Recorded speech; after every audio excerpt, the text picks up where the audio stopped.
2017 in the history of the country, representing a city with a population of over 100,000 residents. Mr. Tubbs has also served as a member of the Stockton City Council from 2012 to 2016. Amazing.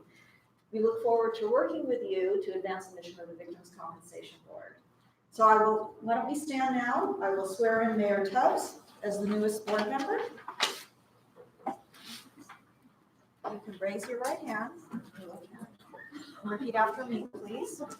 I, Michael Tubbs, I, Michael Tubbs, do solemnly swear or affirm do solemnly swear or affirm that I will support and defend that I will support and defend the Constitution of the United States the Constitution of the United States and the Constitution of the State of California and the Constitution of the State of California against all enemies, against all enemies, foreign and domestic, foreign and domestic, that I will bear true faith that I will bear true faith and allegiance and allegiance to the Constitution of the United States to the Constitution of the United States and the Constitution of the State of California, and the Constitution of the State of California, that I take this obligation freely that I take this obligation freely without any mental reservation without any mental reservation or purpose of evasion, or purpose of evasion, and that I will well and faithfully and that I will well and faithfully discharge the duties discharge the duties upon which I'm about to enter. upon which I'm about to enter. Thank you. Thank you. Wonderful. Now I want to take the time to thank Mr. Curtis Hill for his service to the board. And now let's get started with our board meeting. Would you please call the roll? Chairperson Pearson, Present. Member Shamaro, Here. Member Tubbs, Here. If you can please stand up and join me in the Pledge of Allegiance. I pledge allegiance to the flag of the United States of America and to the republic for which it stands, one nation, under God, indivisible, with liberty and justice for all. So item 1 is approval of the minutes of the August 22nd, 2019 board meeting. Are there any additions or corrections to the minutes? I second that motion. Any discussion? Seeing none, it's been moved and seconded that the August 22nd board meeting minutes be adopted. All in favor say aye. Aye. The motion to approve the minutes passes. Let's go to public comments on items not on the agenda. This is the opportunity for members of the public to comment on items that are not on the agenda. If you'd like to make a public comment, please come forward and state your name for the record. And I just want to remind you, since these are public comments on items not on the agenda, the board members cannot engage in a discussion with you or take any action on an item. All we can do is actually agendize something for the next board meeting. Are there any public comments? No, none? Let's move to the executive officer statement. Julie, would you please give your report? Good morning, Madam Chair and board members. First of all, on behalf of the entire staff of the Victim Compensation Board, I'd like to extend a warm welcome to Mayor Tubbs. We are truly looking forward to working with you. We had an opportunity to get acquainted a little bit about a week or so ago on a not so well executed web Skype type call, but we enjoyed the brief time we had to chat with you, and again, we have all of us welcome to the board. I'd like to just take a moment to remember those we lost 18 years ago on 9/11. As we recall, all 4 of the planes involved in that tragedy were headed to California, and we were one of the most heavily impacted states. Sadly, since that tragedy now 18 years ago, many mass violence events have significantly grown in frequency and size. In California, we've witnessed many of those events. And it's just impossible to make sense of all of this, but we do our best to be there in that time of need and to provide the assistance that the victims and survivors need to recover. One of the things that we've been doing is working for the past 4 years in partnership with the University of Oregon and the Oregon Police, with the University of Oregon's Police Department, hosting what we call Leave No Victim Behind. And this is a national training conference on best practices for mass violence response. So this year, the conference will be held on October 21st through 23rd. And it actually will be in Las Vegas, the site of the Northern Harvest Festival. The participants, we expect probably around 300 or so, will hear from responders and survivors and will learn strategies for long-term recovery. Another proud accomplishment this month is finally the release of the Cal OES and Cal PCP strategic plan for victim services. This is I've talked with you about this many times before. This is a kind of first time, to my knowledge, in state government where two state entities that share some common areas of mission come together to form a joint strategic plan so that we can better collaborate and our respective areas of responsibility and look for new opportunities. So we share that commitment as well as in the text of the plan, and that is posted on both our website and the Cal OES website. So I encourage you to take a look at that. That will be guiding our work going forward for the next several years. Another important collaboration effort is our partnership with law enforcement. And a few months ago, we reached out to all law enforcement agencies across California, asking them, as is required by statute, to assign a Cal PCP liaison officer. And the liaison officer will help coordinate training and outreach to all law enforcement. Our first training video to be deployed provides an overview of law enforcement's duty to inform. It's a duty to inform all victims of crime about the benefits that are available through our compensation board. And over the next few months, we'll be working with community partners to develop additional training modules. And during the month of September, we continued the soft launch of our online application, which we call Cal PCP Online. In-house, we call it OLA. And the online system is being utilized by both victims and service providers. Since that soft launch in early April, over 2,300 applications have been submitted through the online system, and over 1,000 of our providers are using the online system to assist them in monitoring their billings and the status of that. So future outputs will continue. We're working diligently now on the development of the advocate portal. So as you can see, we've had another very busy and successful month. And I will conclude my report, and of course, I'm available for any questions you may have. Thank you, Julie. We look forward to getting continuing updates on all of those activities. Any questions or comments? Seeing none, let's go to the contract report. Julie, you could please brief us on this item? Yeah, sure. I have two small items. These are the more information items.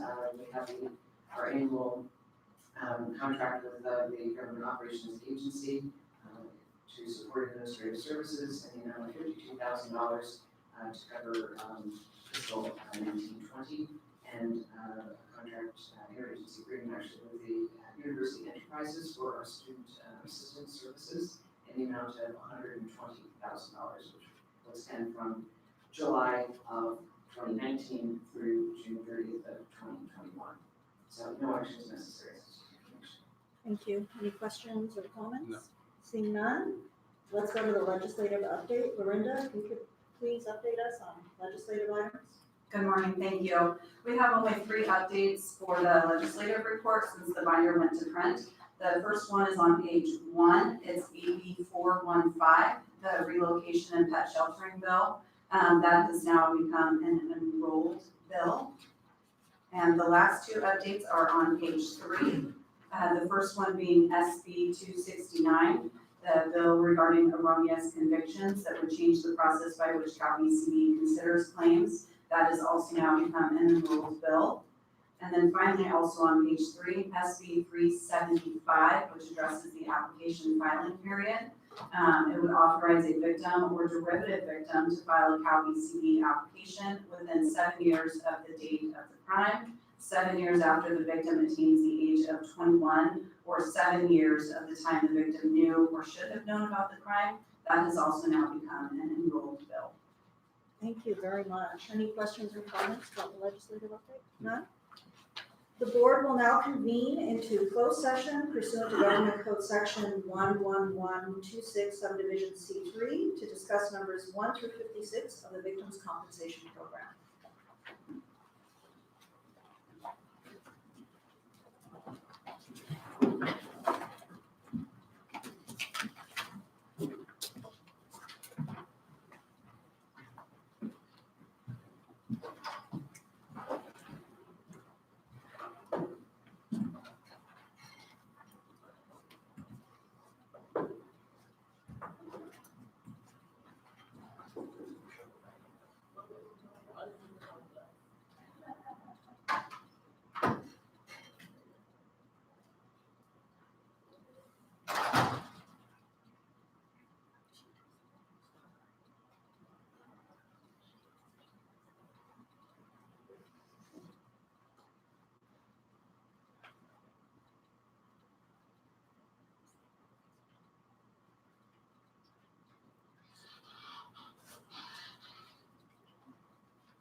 The board is reconvening into open session pursuant to Government Code Section 11126 subdivision C3. Do I have a motion for numbers 1 through 56 of the Victims Compensation Program? I would move staff recommendation on all items. I second that motion. Any discussion? None? It's been moved and seconded that staff's recommendation for numbers 1 through 66 of the Victims Compensation Program be adopted. All in favor say aye. Aye. The motion to adopt staff's recommendation for numbers 1 through 56 passes. Is there any other business that needs to come before the board? Seeing none, the meeting is adjourned. The next meeting is scheduled to occur on October 17th. Thank you. Have a great day.